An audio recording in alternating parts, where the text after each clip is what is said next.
Grab a blanket and a pillow. Go on, get comfy. You don't want to miss this page turner. If you do, you'll be sorry. Snuggle in your bed. It's time for Miss Smith's story.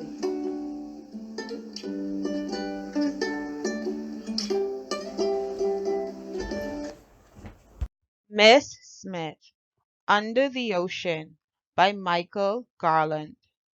Well, class, I hope you all enjoyed today's trip to the aquarium, Miss Smith said to her students after they got off the bus at their destination. Much of the earth is covered by water, and it is home to all kinds of plants and animal life. Today, we are going to read from some wonderful stories that take place on the high seas, said Miss Smith, opening her book and starting to read. Zach really loved hearing his teacher, Miss Smith, read from her incredible storybook. Whenever she read from the book, the stories actually came alive.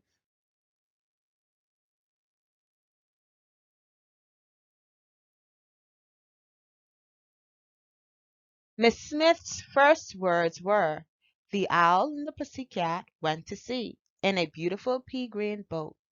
In an instant, Miss Smith and the whole class were crowded into the little green boat with the owl and the pussycat, bobbing up and down in the waves, far from any shore.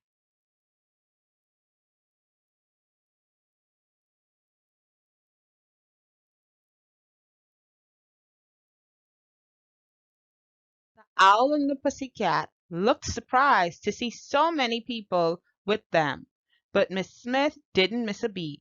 She opened her book and started to read again, but this time she read from Moby Dick. Just then, a huge white whale lunged out of the water and splashed down next to their boat, nearly capsizing them.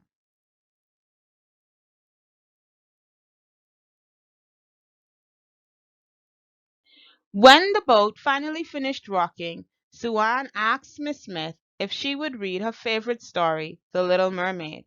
No sooner had she started to read than Zack spotted a fishtail flopping in the water. The class could see that it was the little mermaid herself, but she was tangled in a castaway fish net. "We have to save her!" shouted Zack.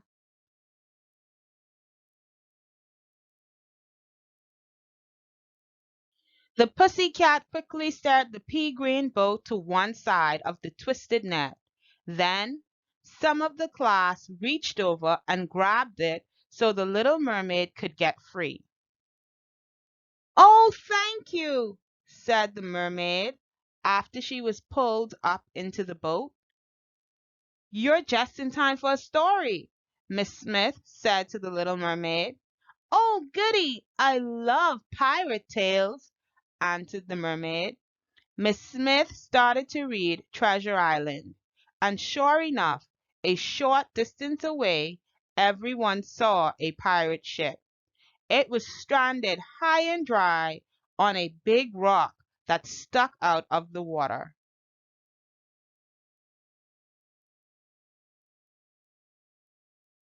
The little green boat carefully approached the grounded ship. "Ahoy there! Anybody home?" shouted Miss Smith. "Ahoy yourself!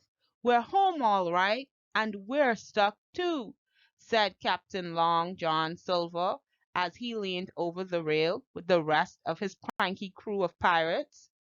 "Can we help?" Zack asked. Long John Silver replied, "Yes, you can. We were searching for the island where we buried our treasure. When we ran aground, can you mateys give us a ride?" Without even waiting for an answer, the pirates climbed down from their ship and squeezed into the pea-green boat.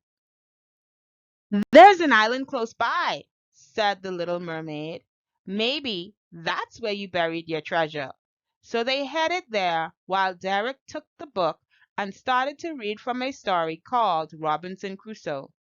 When they reached the beach, a very happy man dressed in ragged clothes greeted them. "Am I glad to see you?" said Robinson Crusoe. "I've been shipwrecked here so long, it's very lonely." "Would you like to hear a story, Mr. Crusoe?" "Would I ever?" he said.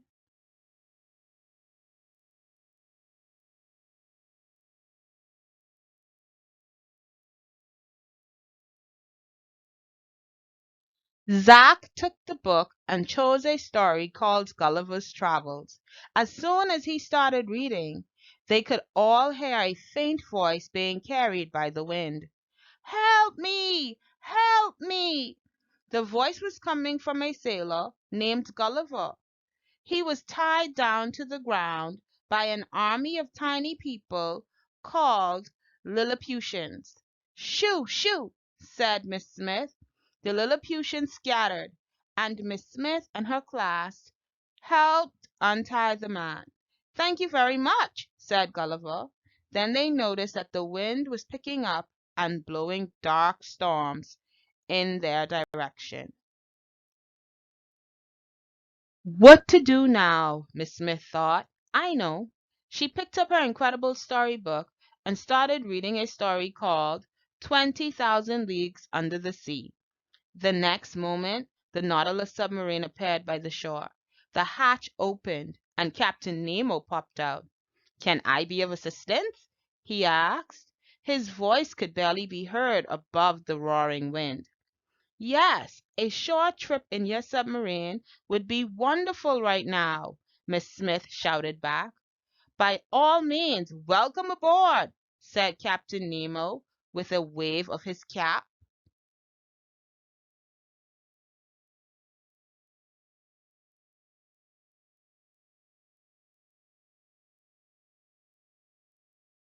Once everyone was safely aboard, the Nautilus disappeared below the crashing waves into a quiet undersea world.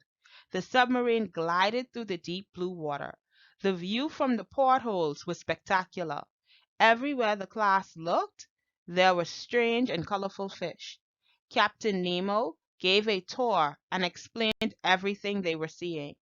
The Nautilus was built to study the world under the oceans and let people know how important it is to the earth. Just then, the Nautilus began to shake violently. Through the portholes, the class could see that a giant squid was attacking the sub. It wrapped its tentacles around the Nautilus and lifted it right out of the water. It seemed as though the submarine would snap like a pretzel. "Somebody do something!" screeched Suan. "Full speed ahead!" said Zack, tugging Nemo's sleeve. Captain Nemo cranked up the engines until they roared. The submarine could only inch forward, but the giant squid held on tight. Everyone closed their eyes. Then, finally, the giant squid lost its grip, and the sub shot up through the water. They were safe.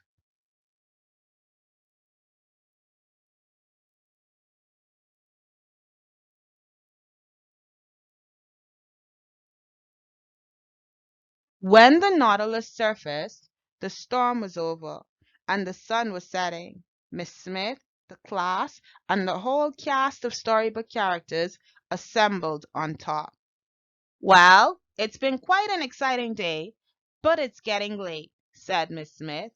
Then she finished reading the end of each story so all the characters could go back into the incredible storybook.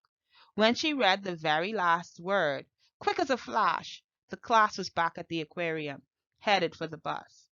Zack thought to himself, "I'll never look at the ocean the same way again." The end.